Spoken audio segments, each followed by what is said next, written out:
चोटी का किस्सा। एक बार महाराज कृष्णदेव राय ने तेनालीराम से पूछा, बताओ तेनाली, ब्राह्मणों अधिक चतुर होते हैं या व्यापारी? महाराज, इसमें कोई संदेह नहीं कि व्यापारी ब्राह्मणों से कहीं अधिक चतुर होते हैं, तेनालीराम ने उत्तर दिया। ऐसा तुम कैसे कह सकते हो तेनाली? महाराज बोले। महाराज, यदि आप अवसर प्रदान करें तो जो कह रहा हूँ वह प्रमाणित करके भी दिखा सकता हूँ, तेनालीराम ने आत्मविश्वास के साथ कहा। ठीक है, तो कल प्रमाणित करके दिखाओ। जैसी महाराज की आज्ञा, किंतु मेरी एक शर्त है कि कल मैं जो कुछ भी करूं, आप उसके बीच में कुछ न कहें, न ही किसी अन्य को कोई रोड़ा डालने दे। महाराज ने तेनालीराम की बात मान ली। अगले दिन दरबार लगा। समस्त दरबारी दरबार में उपस्थित थे। राजगुरु भी अचानक तेनालीराम राजगुरु से बोला, राजगुरु जी, मेरा आपसे एक निवेदन है। यदि आपको मेरा निवेदन बुरा लगे तो क्षमा करें, किंतु ये अतिआवश्यक है। ऐसा क्या निवेदन है तेनालीराम? राजगुरु ने पूछा। महाराज को आपकी चोटी चाहिए, इसलिए उनके लिए आपको अपनी चोटी का बलिदान देना होगा, अर्थात आपको अपनी चोटी कटवानी पड़ेगी, हाथ जोड़कर तेनालीराम बोला।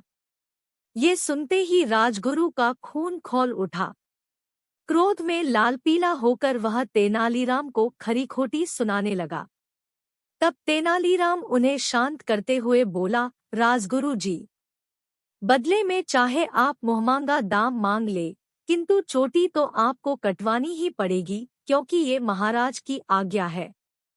राजगुरु समझ गया कि वह महाराज की आज्ञा के विपरीत नहीं जा सकता। फिर चोटी का क्या है? वह कुछ दिनों में पुनः उग आएगी। वह सोचने लगा कि इसके बदले उसे कितनी स्वर्ण मुद्राएं मांगनी चाहिए। कुछ देर सोचने के बाद वह बोला, ठीक है, यदि ऐसा करना अतिआवश्यक है तो मैं अपनी चोटी कटवाने के लिए तैयार हूँ, किंतु चोटी के बदले मुझे 5 स्वर्ण मुद्राएं चाहिए। खजांची को कह खजाने से 5 स्वर्ण मुद्राएं निकालकर राजगुरु को दे दी गई और नाई बुलवाकर उनकी चोटी कटवा दी गई। कुछ देर बाद नगर के सबसे बड़े व्यापारी को बुलवाया गया। तेनालीराम ने उससे भी कहा कि महाराज कृष्णदेव राय को उसकी चोटी चाहिए, इसलिए उसे अपनी चोटी कटवानी पड़ेगी। व्यापारी बोला, महाराज की आज्ञा मैं कैसे टाल सकता हूँ, लेकिन मैं एक बहुत गरीब आदमी हूँ। अपनी चोटी के बदले तुम जो कीमत मांगोगे वह तुम्हें दी जाएगी, तेनालीराम बोला। व्यापारी कहने लगा, मैं महाराज से क्या मांग सकता हूँ, किंतु इतना कहूंगा कि इस चोटी की लाज बचाने के लिए अपनी पुत्री के विवाह में मुझे 5,000 स्वर्ण मुद्राएं देनी पड़ी थी। फिर अपने पिता की मृत्यु के समय भी इस चोटी को बचाने के लिए मुझे 5,000 स्वर्ण मुद्राएं खर्च करनी पड़ी थी। तो ठीक है, तुम्हें 10,000 स्वर्ण मुद्राएं। तेनालीराम कह ही रहा था कि व्यापारी बोल पड़ा, मेरी बात पूरी सुन लीजिए श्रीमान।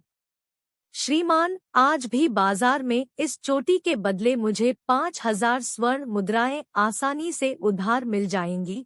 अपनी चोटी पर हाथ फिराते हुए व्यापारी बोला। तो इसका अर्थ है कि तुम्हें अपनी चोटी के बदले 15,000 स्वर्ण मुद्राएं चाहिए? तेनालीराम ने पूछा।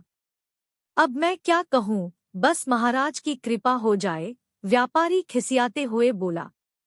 तुरंत खजाने से 15,000 स्वर्ण मुद्राएं निकालकर व्यापारी को दी गई। नाई तो पहले से ही दरबार में उपस्थित था। व्यापारी अपनी चोटी कटवाने बैठ गया।